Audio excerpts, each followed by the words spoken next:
Hey DSC family, Coach Matt here. Happy Sunday, happy DSC Winter Health Challenge. I'm here to talk about a little bit of technique work, something that's really overlooked in the fields of strength and conditioning and fitness. It's not talked about enough, but it's drastically going to improve your performance and your results, as well as keep you safe and injury-free, both in the gym and out of the gym. It's a simple concept, but it's going to go a long, long way if you can start to dial in this little technique habit. And this habit is creating tension. I'm going to talk about a few different of our kettlebell exercises to help you create tension, to again get the most out of your exercises and protect yourself, especially at the low back. Now, tension, what does that mean? Well, if you think about just making a fist right now, I want you to do this right now. Make a fist, and think about making a bicep muscle, like you're flexing, right? When you squeeze your fist as tight as you can, when you make that bicep muscle, you're creating tension. So what that means is all the muscles that attach to my hand, my forearm, my bicep, my shoulder, they're all contracted. They all start to stiffen up, and I'm creating tension.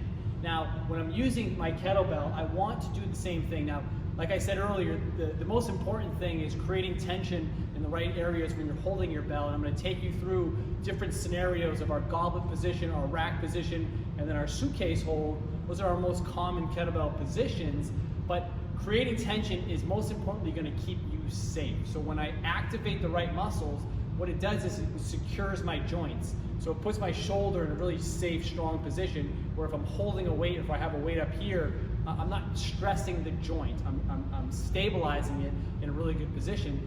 And then I'm taking a ton of pressure off my low back. If you've ever had a low back injury, if you're trying to avoid them, which is a very good thing, stabilizing and creating tension, especially around your lats, is going to keep your spine in a very safe, rigid position. So when I'm doing swings, when I'm doing squatting, we have no flexing, no rotation, no torque at your spine. You're going to keep it safe. Secondly is our performance. Well, what happens is when you create tension and you feel it and you do it correctly, it's going to allow you to take that next step with your kettlebell weights. If you're somebody who wants to get better, if you want to improve, well, you have to constantly be pushing forward.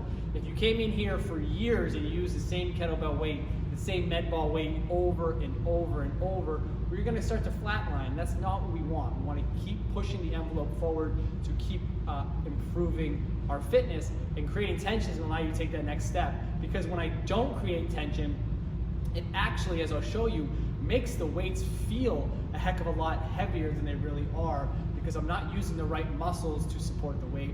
I'm using things like my wrists and my hands, my neck, my shoulders. So I'll kind of show you what I mean here in a minute. But tension is the name of the game. I'm going to take you through a few different positions that I want you to think about.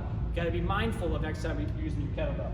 So the first thing, one of our most popular kettlebell positions, as we know, is the Goblet Hold. We do things like squats, we do things like lunges, head cutters. When you set up your kettlebell in that goblet position, big common mistake we see is hands around the horn, kettlebell's low, and I'm in this kind of crouch position. Well, the weight feels very heavy right now because gravity's pulling it forward, my back's starting to round and putting a lot of stress on my low back. And I'm also just holding the weight with my hands and my wrists. Doesn't feel good. So to create tension, that rigidity, that stiffness, we have to get that middle finger up around the horn. That's going to keep my wrist straight. That's step one. Step two is get that weight right under your chin. You want it high and tight. And then I'm going to think about a couple things. I'm going to think about first pulling my elbows down and getting tight, and pulling the weight into my chin, or into my chest, excuse me, and getting my chest nice and tall. And then immediately I can feel the muscles of my upper back. The most important tension muscle being your lat. That's that big muscle on the side.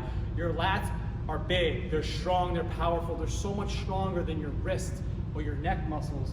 So what I want to do again is middle finger around the horn, nice straight line from my fingertips to my elbows. Pull my elbows down and pull that weight into me. And automatically I feel the muscles again of my upper back working.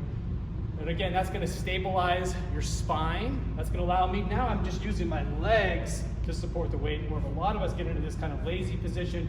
Kettlebell's low, now I'm supporting the weight with my low back. I'm supporting the weight with my wrists, and it feels a lot worse. It feels very heavy, and it's going to allow you to take that next step. So that's your goblet hold.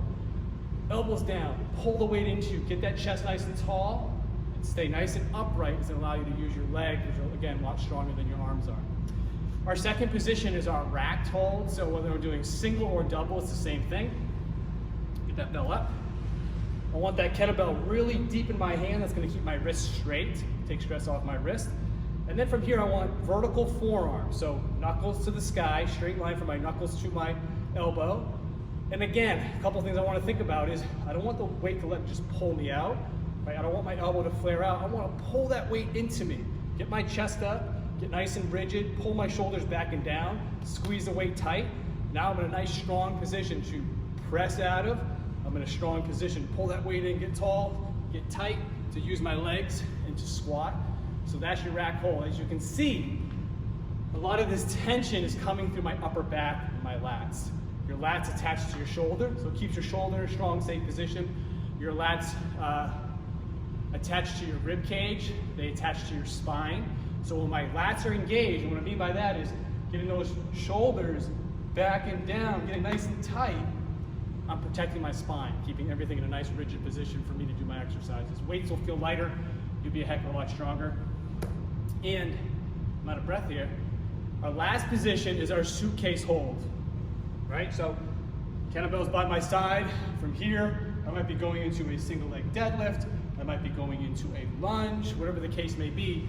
Big mistake we see is looseness from my hand to my shoulder. So the weight is controlling me. I'm not controlling the weight. Shoulders rolled forward, putting stress on my upper back. I'm actually pulling the shoulder socket out of the joint. So now I'm kind of hanging on the tendons and ligaments to support the weight from falling. What I want is shoulder up and back, nice and tight. So I got that rigidity, right? If you were to come over and try to move my arm around, you're not doing it. I'm locked in nice and tight. I'm owning that kettlebell. I'm squeezing it tight, trying to melt the kettlebell. And then from here, now I've created stiffness, shoulder up and back, posture strong. Now I can use my legs instead of getting into this position, putting a lot of stress on my low back, losing strength, losing fitness. So when you're using kettlebells, guys, tension is the name of the game. You gotta squeeze the bell tight, you gotta pull it in, you get those elbows down and hold your posture. Now I can use my glutes. Now I can use my quads, my big powerful muscles, and you're gonna start to see that the weights that you're using are gonna start to feel lighter because you're using your true strength to get into really good positions to do these exercises. Is gonna go a long, long way for keeping you guys getting better, improving, and keeping you guys safe. So create tension, goblet position, rack position. Don't just get in there and go through the movements. Be mindful, suitcase position, lock yourself in. Questions, drop a comment below. We'll see you this week, guys. Thanks.